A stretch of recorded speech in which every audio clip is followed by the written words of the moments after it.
want to start with just a basic question, Mark. What happened? What went wrong? So this was a major breach of trust, and I'm really sorry that this happened. We have a basic responsibility to protect people's data, and if we can't do that, then we don't deserve to have the opportunity to serve people. So our responsibility now is to make sure that this doesn't happen again. And there are a few basic things that I think we need to do to ensure that. One is making sure that developers like Alexander Kogan, who got access to a lot of information and then improperly used it, just don't get access to as much information going forward. So we are doing a set of things to restrict the amount of access that developers can get going forward. But the other is we need to make sure that there aren't any other Cambridge Analyticas out there, right, or folks who have improperly accessed data. So we're going to go now and investigate every app that has access to a large amount of information from before we lock down our platform. And if we detect any suspicious activity, we're going to do a full forensic audit. Facebook has asked us to share our data, to share our lives on this platform, and has wanted us to be transparent. And people don't feel like they've received that same amount of transparency. They're wondering what's happening to their data. Can they trust Facebook? Yeah, so one of the most important things that I think we need to do here is make sure that we tell everyone whose data was affected by one of these rogue apps, right? And we're going to do that. We're going to build a tool where anyone can go and see if their data was a part of this. So the 50 million people that were impacted, they will be able to tell if they were impacted by this?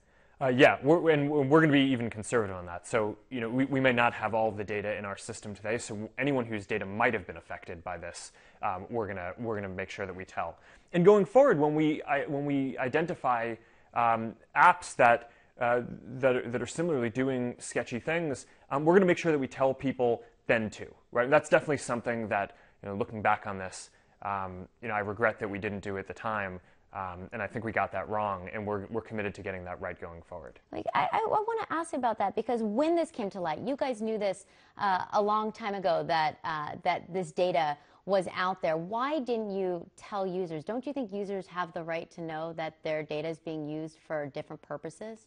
So yes, and let me tell you what actions we took. So in 2015, some journalists from The Guardian told us that they had seen or had some evidence that data that this app developer, Alexander Kogan, who built this personality quiz app, and a bunch of people used it and shared data with it, had sold that data to Cambridge Analytica and a few other firms. And when we heard that, and that's against the policies, right? I mean, you can't share data in a way that people don't know or don't consent to.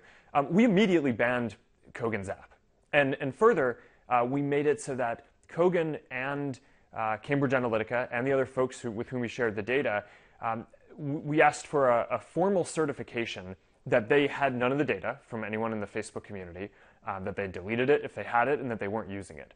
And they all provided that certification. So as far as we understood around the time of that episode, there was no data out there. So why didn't Facebook follow up? You say you certified it. I think, why wasn't there more of a follow-up? Why wasn't there an audit then? Why does it take a big media report to get that proactive approach?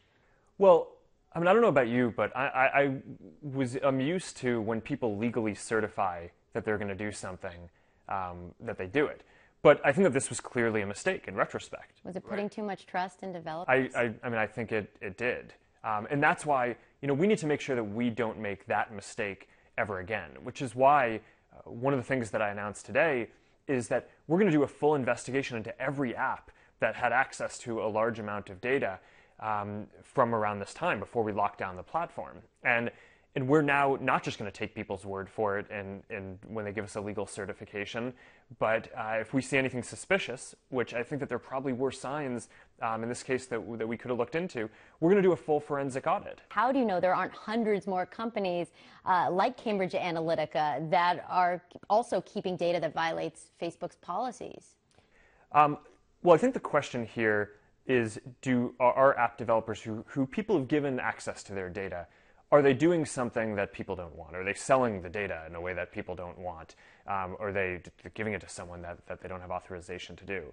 And this is something that I think we now need to go figure out, right? So for all these apps, that's got to be a hard. I got to say, that's going to be a really challenging ordeal. How do you actually go do that? Because you talk about it being years ago, and then you guys have made it a bit stricter for that kind of information to be shared. But backtracking on it, it's got to be really difficult to find out where that data has gone and what other companies have shady access. Yeah, I mean, so as you say, I mean, the good news here is that we already changed the platform policies in 2014. But before that, we know what the apps were that had access to data. We know how many people were using those services. And we can look at the patterns of their data requests. And based on that, we think we'll have a pretty clear sense of whether anyone was doing anything abnormal. And we'll be able to do a full audit of anyone who is questionable. Do you have any scale or any scope of what you expect to find? Anything in the scope of what happened with Cambridge Analytica, where you had 50 million users? Well, it's hard to know what we'll find, but we're going to review thousands of apps. So this is going to be an intensive process, but this is important. I mean, this is something that, in retrospect, we clearly should have done upfront with Cambridge Analytica. We should not have trusted the certification that they gave us, and we're not going to make that mistake again. I mean, this is our responsibility to our community, is to make sure that we secure the data that they're